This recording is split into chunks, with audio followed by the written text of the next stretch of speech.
বান্দা নামাজের মধ্যে দাঁড়ায়, নামাজের মধ্যে দাঁড়িয়ে আল্লাহ রাব্বুল আলামিনের কাছে সাক্ষ্য দেয়, ইয়্যাকা না'বুদু ওয়া ইয়্যাকা নাস্তাঈন।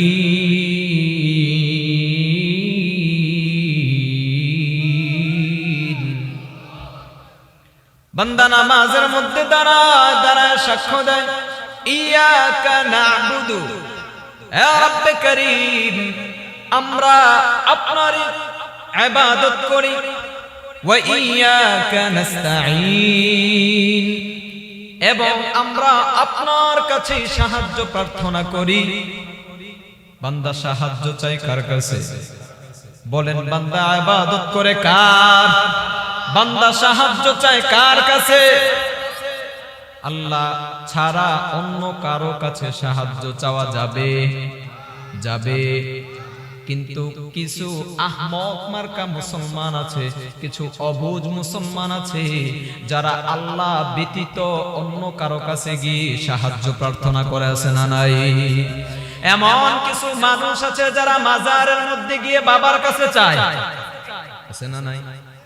আপনাদের এদিকে নাই মনে হয়? কম না বেশি? বেশি। মাজারের কাছে গিয়ে চায়, মাজারে গিয়ে সিজদা দেয়। ও ভাইরা আমার, ভালো করে শুনে রাখেন, সিজদা পাওয়ার একমাত্র মালিক কে? ইবাদত পাওয়ার একমাত্র মালিক কে? আল্লাহ রাব্বুল আলামিনের কাছে ছাড়া যদি অন্য কারো কাছে আপনি সাহায্য প্রার্থনা করেন, বিশ্বাস করেন আপনার দামি ঈমান নামক বস্তুটা আপনার থেকে চলে যাবে। কথা বলেন ঠিক কিনা? মাজারের মধ্যে গিয়ে বান্দা সিজদা দেয় এবং বাবার কাছে বলে, বাবা আমার সন্তান নাই, আমাকে সন্তান দেন। অনেক বছর যাবত বিয়ে করেছি, আমার সন্তান হয় না, আমাকে সন্তান দেন। এমন পাবলিক আছে না নাই? আওয়াজ দিয়া বলেন, আছে না নাই? সুন্দর করে সুস্থ মস্তিষ্কে উত্তর দিবেন, সন্তান দেওয়ার একমাত্র মালিক কে? আওয়াজ দিয়া বলেন, সন্তান দেওয়ার মালিক কে? আল্লাহ রাব্বুল আলামিন কোরআনে কারীমের মধ্যে বলেন, আউ ইউযাউযুহুম যুকরানা ওয়া ইনাসা ওয়া ইয়াজআলু মান ইয়াশাউ আকিমা ইন্নাহু আলিমুন কাদির।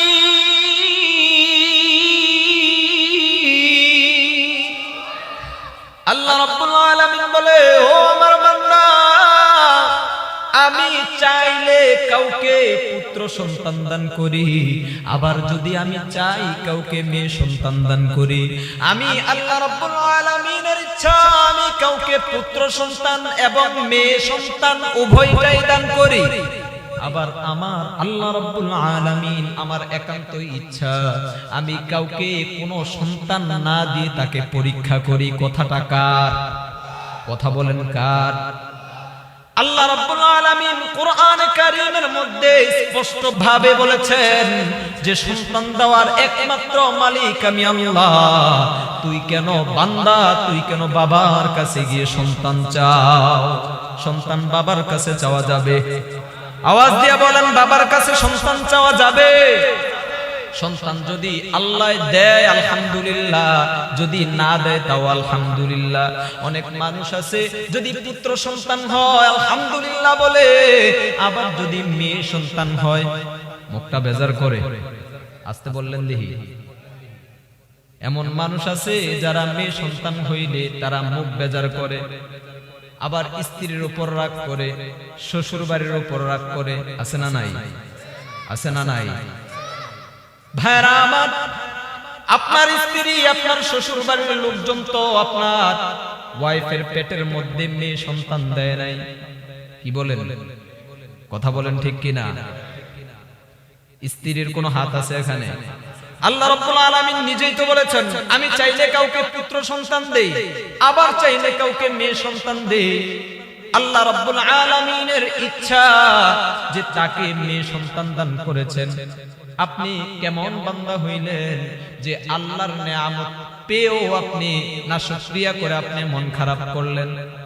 ভাইরা আমার, আল্লাহর হাবিব বলেন, তোমার ঘরের মধ্যে যদি একটা কন্যা সন্তান আসে, তাহলে মনে করবা যে তোমার ঘরের মধ্যে তোমার মেয়েটা রহমত নিয়ে আসছে। সুবহানাল্লাহ।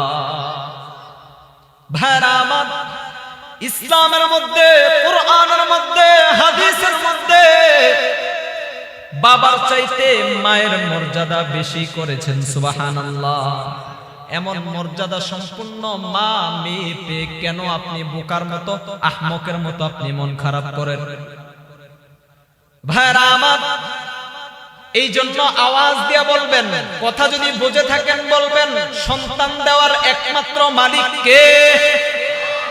ভাইরা আমার, যদি আপনার বাবার কাছে গিয়ে আপনি সন্তান চান, আপনার বাবার কাছে গিয়ে যদি আপনি বিপদের জন্য, বিপদ থেকে উদ্ধার হওয়ার জন্য আপনার বাবার কাছে বলেন, তাহলে আমার আল্লাহ যিনি আপনাকে বিপদ দিয়েছেন, যিনি আপনাকে বিপদ থেকে উদ্ধার করবেন, তিনি রাগ করবেন?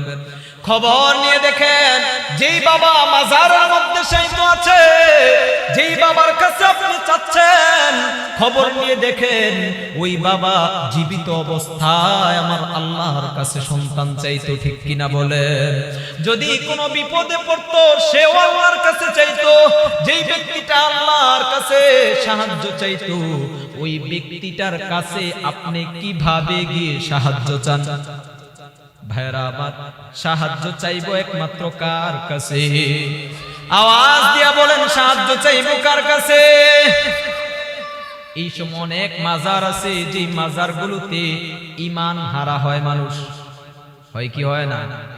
অনেক মাজার আছে যেই মাজারগুলোতে দিনের বেলায় নীরব থাকে, রাতের বেলায় আবার গানের আসর বসে আছে না নাই? ওই আসরের মধ্যে আবার বাবারা গাঞ্জা টানে আছে না নাই? কথা দিয়ে আসতে কইলেন, ভয় পাইতেছেন নাকি আপনারা? ভাইরা আমার, অনেক মাজার আছে যেই মাজারগুলোতে দিনের বেলায় নীরব থাকে, কিন্তু রাতের বেলায় বাবারা গাঞ্জা টানে তাদের মুরিদদেরকে নিয়ে আসে না নাই?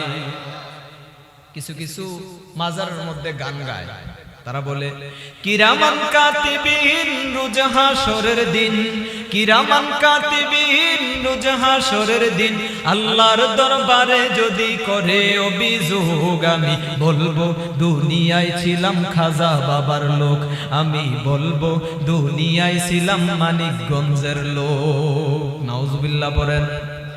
বলতে হবে, কিরামান কাতিবিন রোজ হাশরের দিন, আল্লাহর দরবারে যদি করে অভিযোগ, আমরা বলবো দুনিয়ায় ছিলাম মুহাম্মাদের লোক। ঠিক কিনা? সব মাজার খারাপ না, কি বলেন? সব মাজারের বিপক্ষেও আমরা, কথা ভালো করে বুঝতে হবে, পেছ লাগানো যাবে না। সব মাজারের বিপক্ষে আমরা না। যেই মাজারের মধ্যে শিরকি হয়, যেই মাজারের মধ্যে আল্লাহর বিরুদ্ধে কথা হয়, অশ্লীল বাক্য দিয়ে গান গাওয়া হয়, যেই মাজারের মধ্যে ভণ্ডামি চলে, ওই মাজারের বিরুদ্ধে আমরা কথা বলেন। ঠিক কিনা? সব মাজারের পক্ষে আমরা না, আবার সব মাজারের বিপক্ষেও আমরা। কোন মাজারের পক্ষে আমরা? যেই মাজারের মধ্যে ইবাদত হয়, যেই পীরের কাছে গেলে আল্লাহর কথা স্মরণ হয়, যেই পীরের কাছে গেলে নবীর কথা স্মরণ হয়, যেই পীরের কাছে গেলে যার মুখে দাড়ি নাই, ওই পীরের কাছে যাওয়ার কারণে তার মুখের মধ্যে দাড়ি উঠেছে, ওই পীরের পক্ষে নাকি বিপক্ষে আমরা? আবার তার বিপরীতে যেই পীরের কাছে গেলে গাঞ্জা খাওয়া শিখে, আছে না নাই? যেই পীরের কাছে গেলে মানুষের ঈমান হারা হয়ে যায়, ঈমান নিয়ে যায়, সেই দামি সম্পদ ঈমান নিয়ে আর বাড়িতে ফিরতে পারে না, ওই পীরের পক্ষে নাকি বিপক্ষে আমরা? খাজার নামে মাজার করে দেখায় যারা খাজার শান, দিনে করে ভণ্ডামি আর রাত্রে মারে গাজায় টান। খাজার নামে মাজার করে দেখায় যারা খাজার শান, দিনে করে ভণ্ডামি আর রাত্রে মারে গাজায় টান, দিনে করে ভণ্ডামি আর রাত্রে মারে গাজায় টান। দাড়ি টুপি নাই যে তাহার আছে শুধু চুল, সুন্নতের খবর নাই সে আশেকে রাসূল। ঠিক কিনা? মাজারে সারা বেলা চলে শুধু নারীর মেলা, মাজারে সারা বেলা চলে শুধু গাঞ্জার মেলা, দেখলে যায় না চেনা মানুষ নাকি হনুমান, দিনে করে ভণ্ডামি আর রাত্রে মারে গাজায় টান, দিনে করে ভণ্ডামি আর রাত্রে মারে গাজায় টান, দিনে করে ভণ্ডামি আর রাত্রে মারে গাজায় টান। আছে না নাই? বলেন আছে না নাই? আল্লাহ রাব্বুল আলামিন এই সমস্ত ভণ্ডদেরকে, এই সমস্ত যারা ভণ্ডামি করে, এই সমস্ত ভণ্ডদেরকে আমাদেরকে আল্লাহ রাব্বুল আলামিন তাদের থেকে আমাদেরকে হেফাজত করুক। বলেন আমিন। আল্লাহ রাব্বুল আলামিন এই দুনিয়ার জমিনকে সৃষ্টি করেছেন, আল্লাহ রাব্বুল আলামিন আসমানকে সৃষ্টি করেছেন। বলে আসমানকে কেমন করে রব্বে কারীম সৃষ্টি করেছেন? আল্লাহ রাব্বুল আলামিন সূরাতুল মুলকের মধ্যে বলেন, আল্লাযী খালাকা সাবআ সামাওয়াতিন তিবাকা। আল্লাহ রাব্বুল আলামিন বলেন, এই আসমানকে আমি রব 7টা স্তরে আমি সৃষ্টি করেছি। মা তারা ফি খালকির রহমান।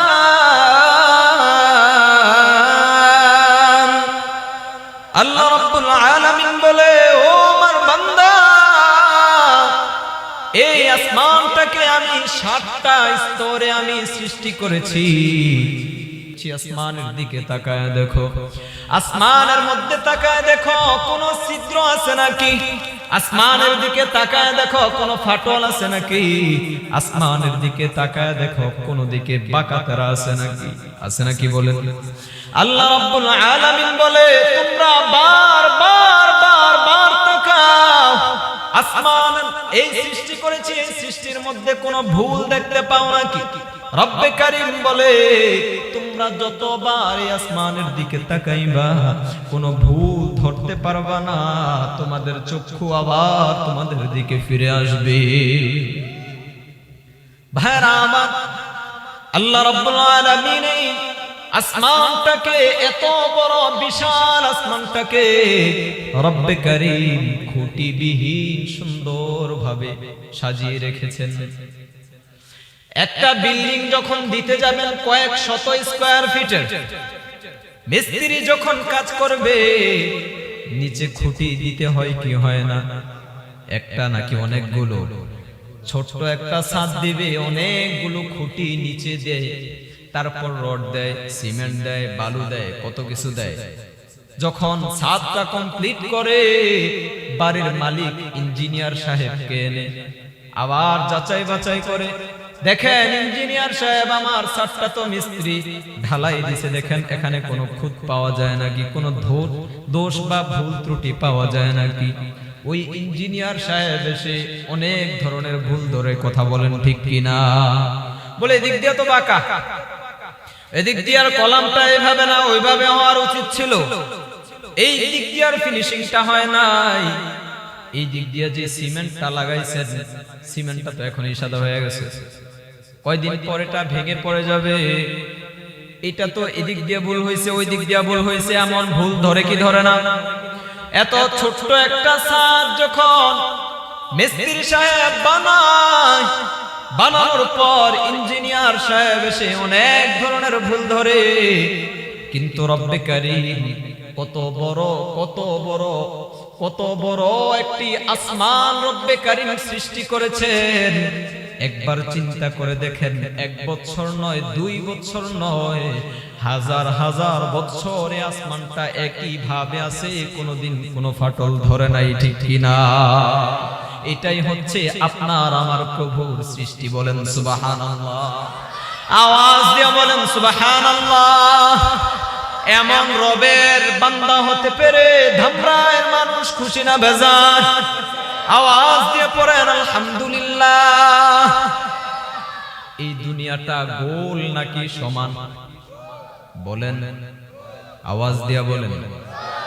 এই দুনিয়াটা গোল। এখন সুস্থ মস্তিষ্কে আপনি উত্তর দিবেন, আপনার কথায়, বিজ্ঞানের কথায়, কোরআনের কথায় দুনিয়াটার আকার কি? আওয়াজ দিয়ে বলেন। এই দুনিয়ার আকার হচ্ছে গোল। ভালোভাবে বুঝে থাকলে উত্তর দিবেন। আজকে যদি আপনি ধামরাই থেকে আমেরিকার উদ্দেশ্যে আপনি হাঁটা ধরেন, একদিন, 1 বছর, 2 বছর, 5 বছর আপনি লাগাতার আপনি হাঁটলেন, নন স্টপ আপনি হাঁটলেন, হাঁটা থামাইলেন না, আপনি সবকিছু পাড়ি দিয়ে আপনি আমেরিকা বিশ্বের অপর প্রান্তে আপনি পৌঁছালেন।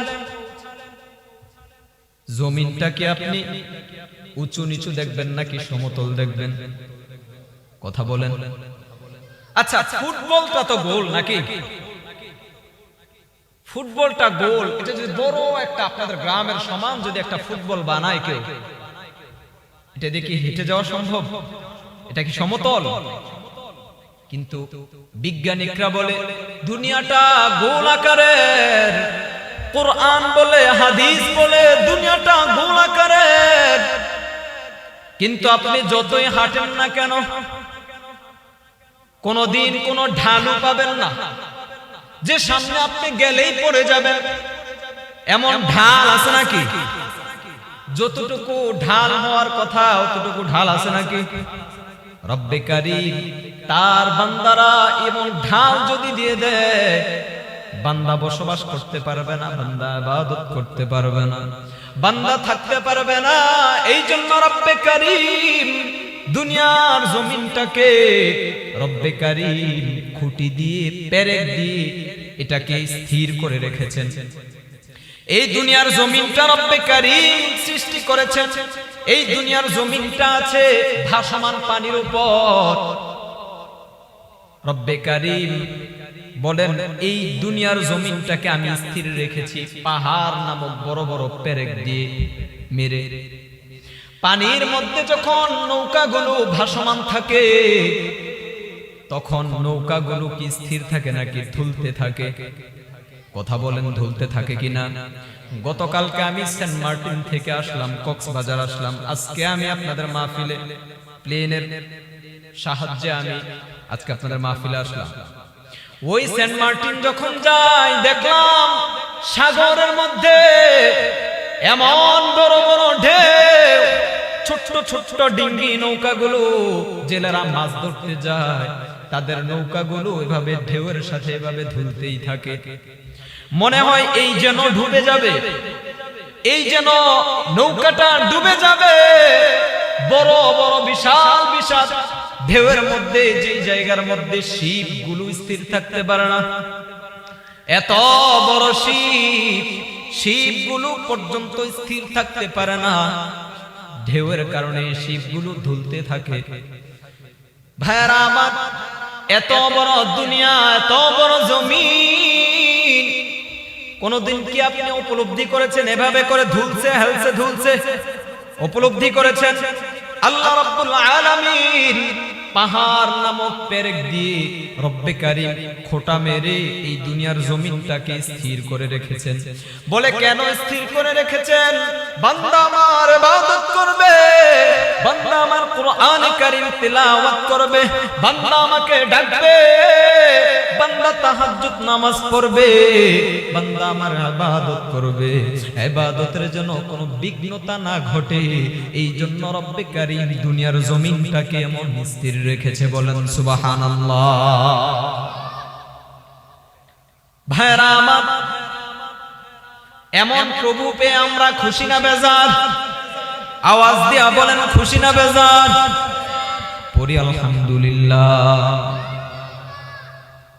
ভাইরা আমার, বান্দা নামাজে দাঁড়ায়, বান্দা নামাজের মধ্যে দাঁড়ায়, দাঁড়িয়ে সূরাতুল ফাতিহা তিলাওয়াত করে, বান্দা কোরআনে কারীম তিলাওয়াত করে, বান্দা নামাজ পড়ে, বান্দা ইবাদত করে। এই আপনারা বলেন, বান্দা ইবাদত করে কার? আমরা ইবাদত করি কার? ভাইরা আমার, আল্লাহ রাব্বুল আলামিনের পরিচয় নিয়ে কথা বললাম, খারাপ লাগলো? আল্লাহ রাব্বুল আলামিনের পরিচয় বলে শেষ করা যাবে? লিখে শেষ করা যাবে? লিখে শেষ করা যাবে? দিনের পর দিন, মাসের পর মাস, বৎসরের পর বৎসর রব্বে কারীমের পরিচয় বলবো, লিখবো, কখনো লিখা বলা শেষ হবে? রব্বে কারীম কুরআনে কারীমের মধ্যে বলেন, কুল লাউ কানাল বাহরু মিদাদান লিকালিমাতি রাব্বি লানাফিদাল বাহর।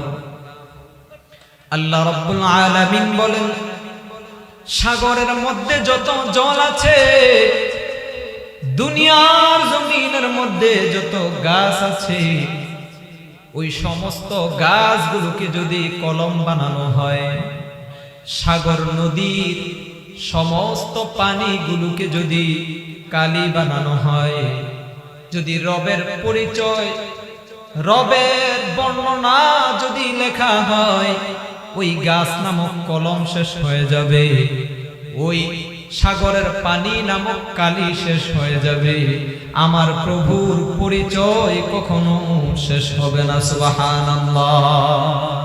যদি লিখতে শুরু করি, কলম কালি হবে শেষ, যদি গাইতে শুরু করি,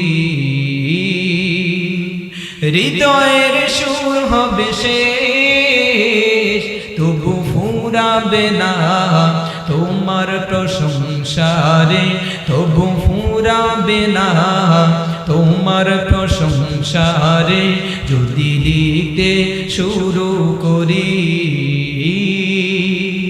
কলম কালি হবে শেষ, ফুরাবে না তোমার প্রশংসারে। ঠিক কিনা? আল্লাহ রাব্বুল আলামিনের শুকরিয়া আদায় করছি, মন থেকে, অন্তরের গহীন থেকে আমরা পড়ছি আলহামদুলিল্লাহ। এটা কোরআনের মজলিস, কোরআনের মজমা। কোরআন শিখতে হবে, কোরআন জানতে হবে, কোরআন পড়তে হবে। কথা বলেন ঠিক কিনা? কোরআন বিশুদ্ধভাবে শেখার দরকার আছে না নাই? ভাইরা আমার, কোরআন বিশুদ্ধভাবে শিখতে হবে, জানতে হবে। কারণ যদি আপনার কোরআনে কারীম বিশুদ্ধ না থাকে, তাহলে আপনার নামাজ হবে না। নামাজ ভঙ্গের অনেকগুলো কারণ রয়েছে, তার মধ্য থেকে একটি কারণ হচ্ছে নামাজে অশুদ্ধ পড়া। আপনার কোরআনে কারীম যদি বিশুদ্ধ না থাকে, কোরআনে কারীম যদি আপনার সহিহ না থাকে, তাহলে যত রাকাত নামাজ আপনি আদায় করেন না কেন, আপনার নামাজ আল্লাহর দরবারে কবুল হবে। ভাইরা আমার, আল্লাহ রাব্বুল আলামিনের নামাজ আদায় করবেন, কোরআনে কারীম সহিহ লাগবে আপনার। ভাইরা আমার, যদি আপনি অশুদ্ধ পড়েন, আপনার কোরআনে কারীম যদি সহিহ না থাকে, তাহলে আপনি কোরআনে কারীম একভাবে পড়বেন, অর্থ উঠবে আরেক রকম। যেমন লা ইলাহা ইল্লাল্লাহ মুহাম্মাদুর রাসূলুল্লাহ, এটার অর্থ হচ্ছে আল্লাহ ছাড়া কোনো মাবুদ। সবাই বলেন, আল্লাহ ছাড়া কোনো মাবুদ নাই। লা ইলাহা ইল্লাল্লাহ, লা ইলাহা, এই লা এর মধ্যে তিন আলিফ টান আছে। যদি তিন আলিফ টান দিয়ে পড়েন, তাহলে অর্থ হবে আল্লাহ ব্যতীত কোনো মাবুদ নাই। আর যদি আপনি এখানে টান ছাড়া পড়েন, লা ইলাহা ইল্লাল্লাহ মুহাম্মাদুর রাসূলুল্লাহ বলেন, তাহলে এটার অর্থ হবে আল্লাহ ছাড়া অবশ্যই অবশ্যই মাবুদ আছে। নাউযুবিল্লাহ বলবেন না, আরো জোরে বলেন, জোরে বলেন নাউযুবিল্লাহ। যদি কেউ বলে আল্লাহ ছাড়া মাবুদ আছে, ঈমান থাকবে? বলেন থাকবে ঈমান? প্রতিটি মুসলমান নামাজের মধ্যে দাঁড়িয়ে পড়ে আলহামদুলিল্লাহি রাব্বিল আলামিন।